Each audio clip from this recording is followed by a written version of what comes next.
Bonjour à toutes et à tous et bienvenue dans ce tutoriel qui n'en est pas vraiment un, c'est plutôt une information, un avis, une opinion sur le fait de continuer ou pas à utiliser jQuery pour les personnes qui connaissent et qui l'utilisent au quotidien. Est-ce que la valeur apportée par cette bibliothèque vaut la peine de l'utiliser ou pas? C'est une opinion très personnelle, et donc je vous invite à me suivre pour écouter mon avis.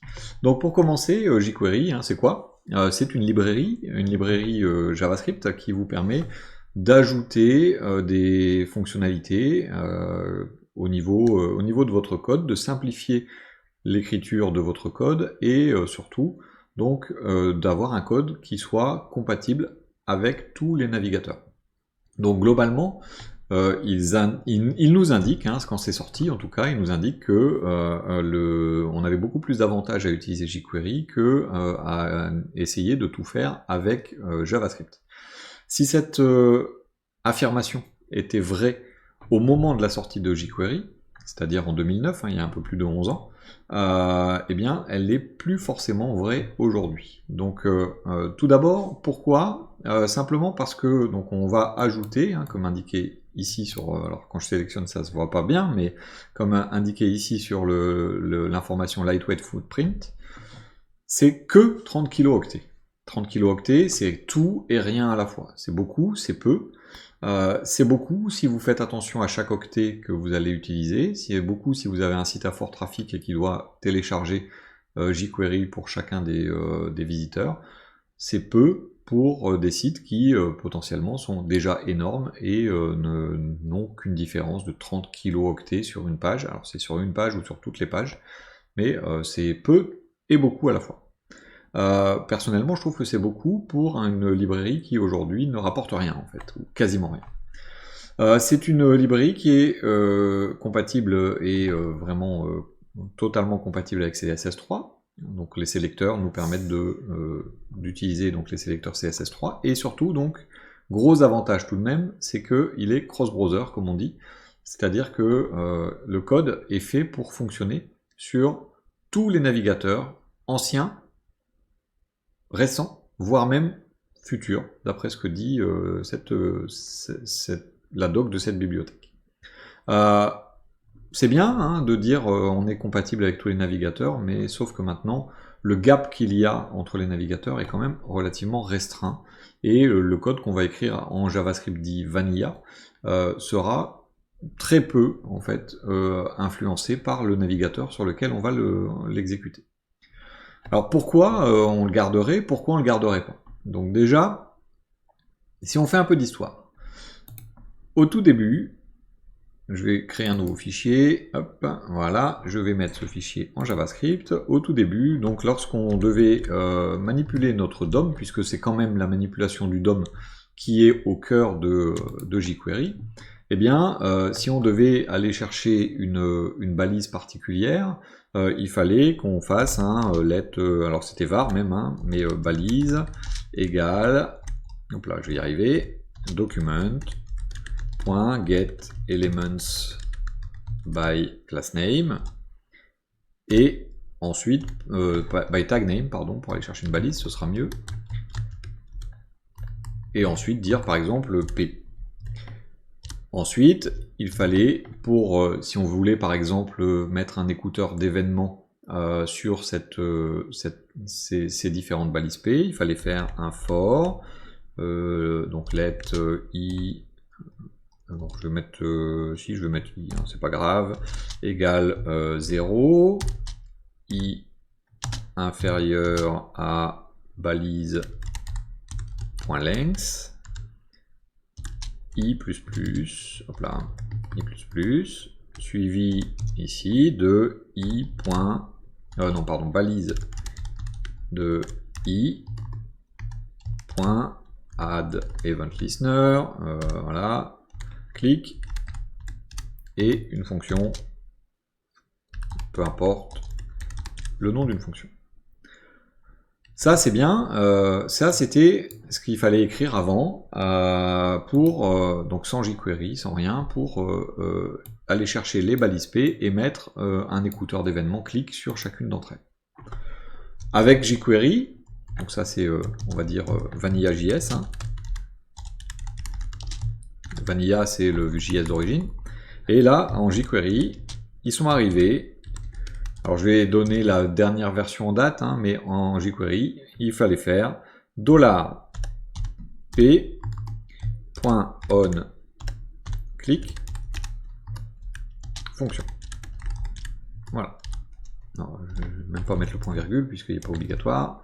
Mais donc voilà comment on devait, donc la différence hein, entre Vanilla.js et jQuery. Le problème qu'on a ici, c'est que on est sur tag name, on a class name, on a ID, mais au moment où est sorti jQuery, la grosse différence, c'est que là, par exemple, j'aurais pu mettre p. Je sais pas, call.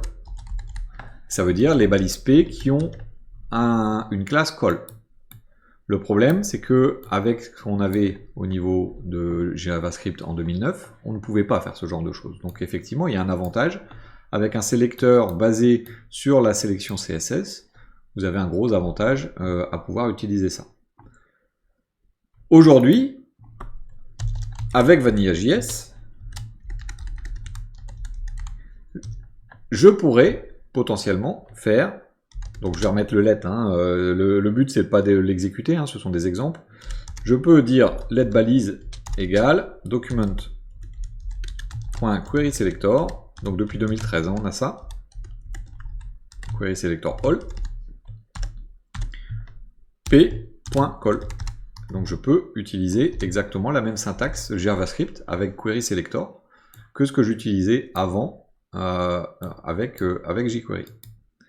Donc là, bien sûr, ça nécessite quand même de faire une boucle, mais je peux également simplifier la boucle puisque on a le for of. Donc je vais appeler, d'ailleurs, tiens, je vais renommer ces balises au pluriel. Comme ça, je vais mettre au singulier. Hop, for balise. Donc je vais le mettre en let, hein, bien sûr. Let balise of balise. Et là, je fais balise.add event listener. Clic. Fonction. Donc bien sûr, ça laisse encore 3 lignes ou 4 lignes plutôt qu'une seule. Mais cet exemple-là n'aurait pas suffi pour faire exactement ça. En fait, il aurait fallu faire ici, à l'intérieur de la boucle, vérifier est-ce que dans les classes de ma balise P, j'ai call. Si oui, je mets le listener, sinon je fais rien. Donc il y a des if-else qui sont indispensables à ce niveau-là. Ce querySelector et querySelector all n'existent que depuis 2013 également. Donc ça veut dire que les navigateurs d'avant ne le connaissent pas. Donc si on veut utiliser querySelector et querySelector all avec des anciens navigateurs, vous ne pouvez pas le faire à moins de vérifier si le querySelector en question existe. Donc par exemple, on pourrait faire ici un if document.querySelector all, mettre dans ce cas-là le let balise, parce qu'on y a accès, else, et une autre méthode sans querySelector. En fait, cette partie-là est gérée par jQuery directement dans le cadre de la compatibilité. Donc c'est vrai que c'est quelque chose qu'on peut éviter en utilisant jQuery. Maintenant, est-ce que ça vaut le coup d'ajouter 30 kg de poids pour, une fois de temps en temps, avoir à vérifier ce genre de choses? C'est pas forcément très probant. Ensuite, une deuxième partie qui était faite, qui a eu un gros succès, c'est par rapport à Ajax. Donc en Vanilla.js, Ajax, il fallait faire ceci. Let xhr égale new xml http request. Ensuite, vous faisiez xhr.open, vous disiez par exemple get, virgule, et http URL Ajax. Donc, peu importe, ça c'est un exemple. Et ensuite xhr.send. On peut même mettre nul, ce qui se fait beaucoup, étant donné que c'est du get. Voilà. Bon, ensuite, ce qu'on devait mettre au-dessus, souvent on le mettait au-dessus, c'était pas obligatoire, hein, mais xhr.onReadyStateChange. On avait une autre fonction, qui n'était pas forcément une fonction fléchée à l'époque, en plus.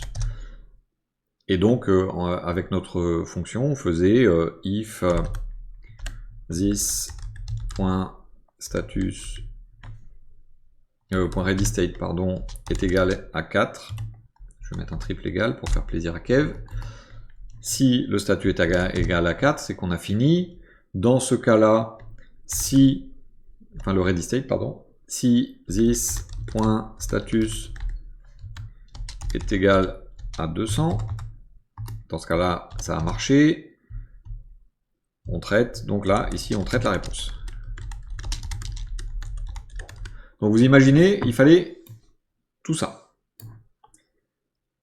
Maintenant, avec jQuery,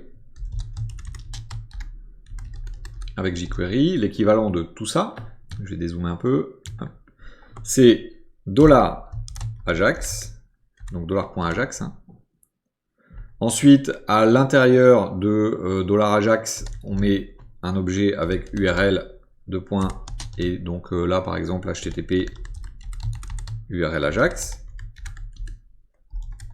Bon, après il y a deux façons, hein. Il y a le success ou il y a le point .don. Donc moi j'aime bien le point .don. Hop, on a une fonction avec la réponse. Et là, on traite la réponse. Donc entre ça et ça, hop là, c'est plus bas. Donc voilà, ce qui est sélectionné là, et ce qui est en bas, effectivement, à l'époque, il n'y a pas photo, tout le monde était vraiment ravi de pouvoir avoir ce genre de choses. Maintenant, le problème, c'est que eh bien, le standard ECMAScript a évolué, et donc maintenant, en Vanilla.js, on va avoir fetch http URL Ajax .zen, et donc là je lui fais passer ma réponse, hein, réponse. Là je vais le faire en fonction fléchée parce que c'est sorti avec les fonctions fléchées, et là on traite la réponse.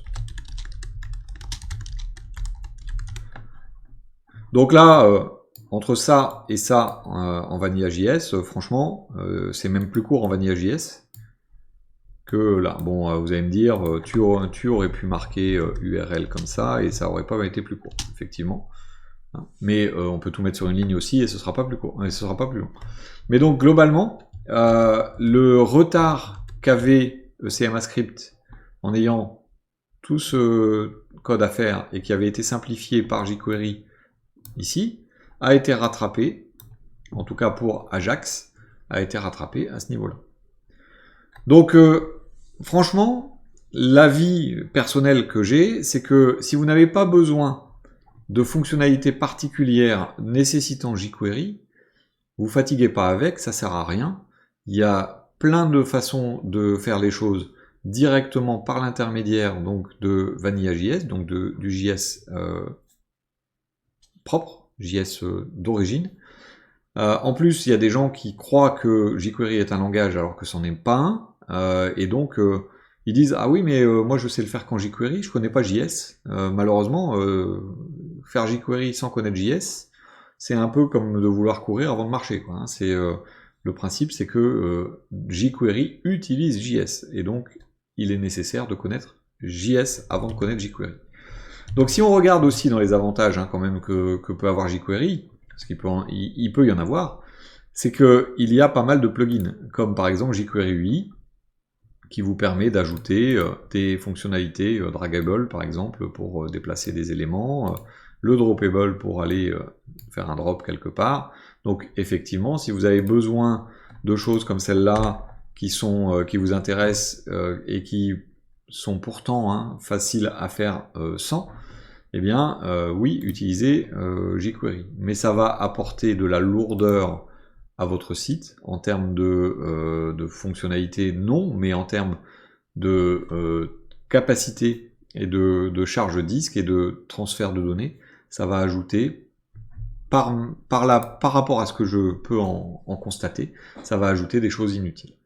Donc là, j'ai pris que 2 exemples qui sont, à mon sens, les plus parlants aujourd'hui, mais il y a plein de petites choses comme ça qui peuvent être faites avec JavaScript Vanilla, comme on dit, maintenant, qui ne pouvaient pas l'être à l'époque. Hein. Donc jQuery a eu ses lettres de noblesse. Aujourd'hui, avis très personnel, mais partagé par beaucoup de personnes que je connais, avis personnel, jQuery est devenu inutile.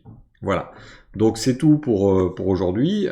C'était ce dont je voulais vous parler. jQuery, pour moi, n'est plus une bibliothèque qui est utile. C'est une bibliothèque qui peut être utile ponctuellement, mais il faut surtout pas se baser dessus pour créer des sites. Et d'ailleurs, des gros frameworks comme Bootstrap, par exemple, qui va passer en version 5, l'abandonnent également de leur côté et repassent sur du Vanilla.js qu'ils trouvent plus facile à maintenir et plus souple. Voilà. Donc, je vous remercie de votre attention. Je vous donne rendez-vous prochainement donc pour la prochaine vidéo. N'hésitez pas à partager, à commenter, à venir nous rejoindre sur le Discord. Le lien est dans la description. Merci beaucoup et à bientôt.